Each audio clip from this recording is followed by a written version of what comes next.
Wow. I had no idea so many people were here. Now, you go know that I have a raspy voice, but many of you may not have known that I had a stroke. And there's one thing that you learn about those with a stroke is that it's labile and that they tend to cry easily. But I tried pretty good until just about when Yolanda got to speak, Dr. Yolanda Ogledu, the tears kept rolling. And I first want to say that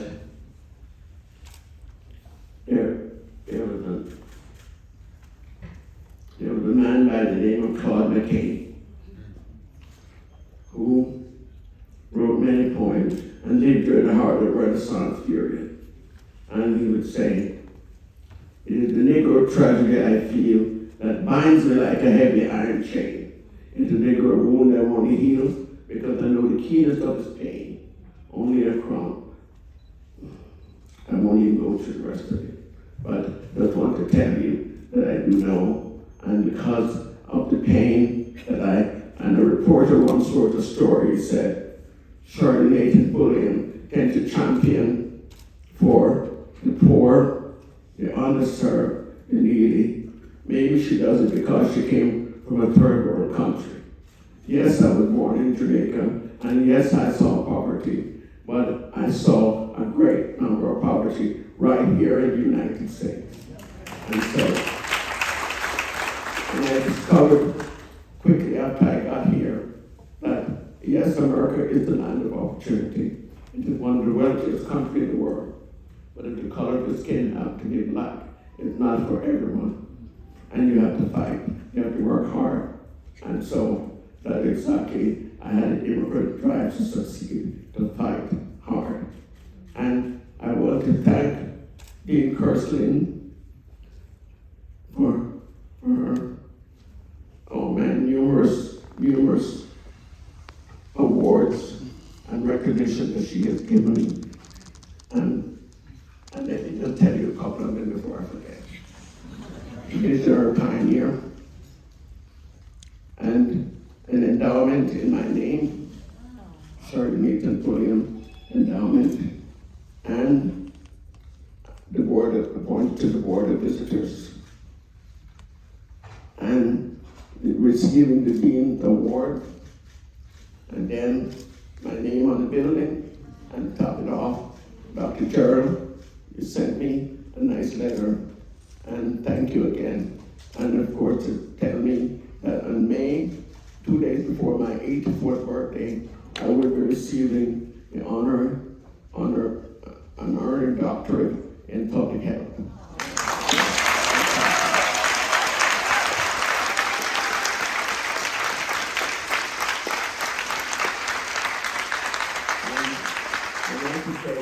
This is the second time I've been through this back door on the elevator. I came in here when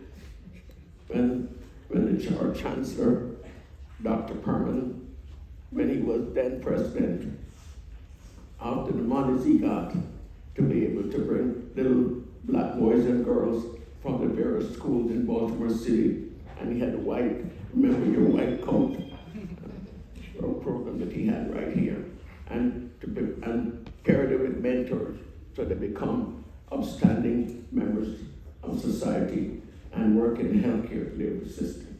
So I want to thank the three of you. As to Mr. President, I knew he'd be president.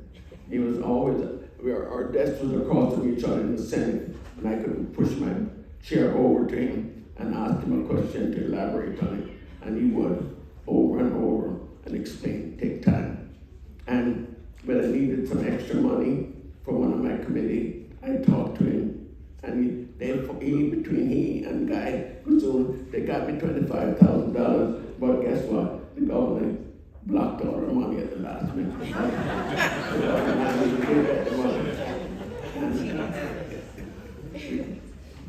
And Adrian Jones, Speaker, And I always called her my little sister because she was my running mate, and she sat beside each other. And for 6 years, I got up on the floor and nominated her each year to become President Pro Tem. Speaker Pro Tem. But eventually, she becomes Speaker. And the day she became Speaker, I was all the way back into the Senate. And when they were back and forth, and today I left, barely could walk. I made it back over to the Senate to go in there and say, God and the Speaker, Bush was having a conversation, and here you are the Speaker. And so,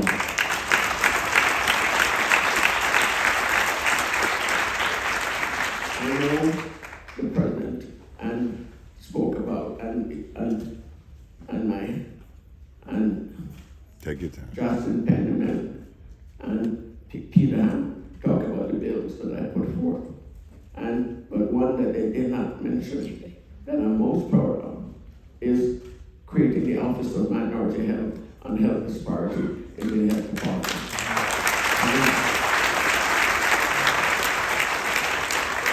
I know I see Diane Walker, and I don't know if there are any other staff here from the office, but we have Dr. Carly Sue Hussain, who was the first director of the Office of Minority Health here. Carly sits down.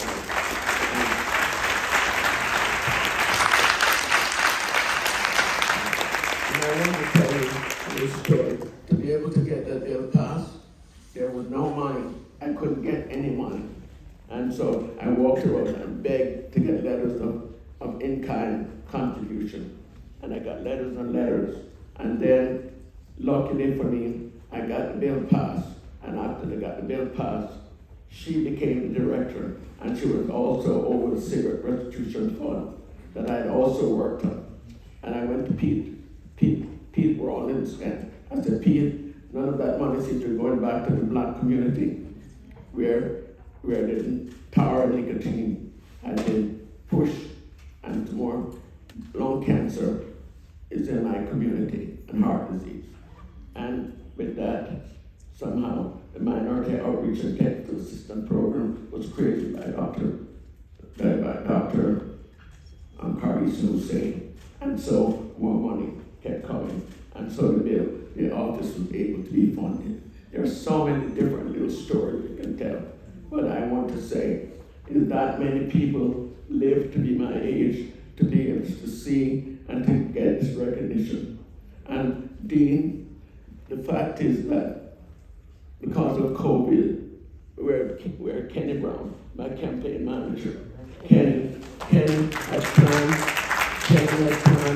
and Rick Nugent, Jamaican Association, they had planned this big retirement party for me that never happened because of COVID. So this is my retirement.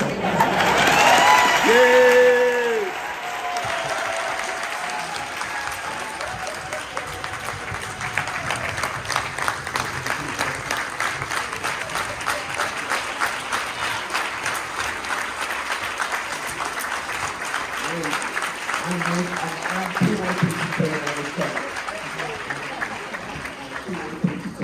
I want to recognize Pulliam and Pete Hammond. Pete, I thank you. Thank you from the bottom of my heart. I sat up at the front desk with Pete, and poor Pete, he made a chair of the committee, but I be reaching over, whispering stuff, writing little notes, telling him, I want this is the way we should do it. Even that center that we have, that you just mentioned, I keep forgetting the name. But anyhow, I would go back and I would call Pete up about it. How can we get some money? How can we do this? And then here comes Penny Melly with a bright star in our community. As an attorney, she was sharp, she was bright on every one of those issues. I would hate to be on the opposite side of her in the court of law, because she was really good at what she did. And so I immediately took her under my wing, but not only that, she lost her mother in a very tragic accident. And I know Shirley. So I decided she become my child. And so she was my child for the whole time, and I still love you. And for Pete, both of you played a role in my, and Shirley, Boris for the lobbies for the nurses. Shirley lobbied for the nurses. Shirley, let them see who you are. Shirley lobbied for the nurses every day. She represented the board of nurses. And I could go on and on, but I want to say, I'm excited to say that not many people live to see this, but I can say that I have, and it's tremendous, and that but in this room I have so many of my children and my adopted children. I have sons that I've adopted. I want my adopted children to stand up. Roger and Eugene and Eric and Joe, all my adopted children. And I'm so lucky to have Chris Given, Dr. Given, all of my adopted children, because every one of them plays a role in my life. And somebody says, nobody will come and help you. Yes, they've come to help me over and over and over again. They've been there for me. So when you came, oh, Kim, did you stand up? That was one of my adopted daughters. But I'm so grateful and I'm so honored. I want to make sure that every little note that I jot down that I did. Oh, my Chi Phi nursing sorority sister, here they are. Stand up, all the nurses.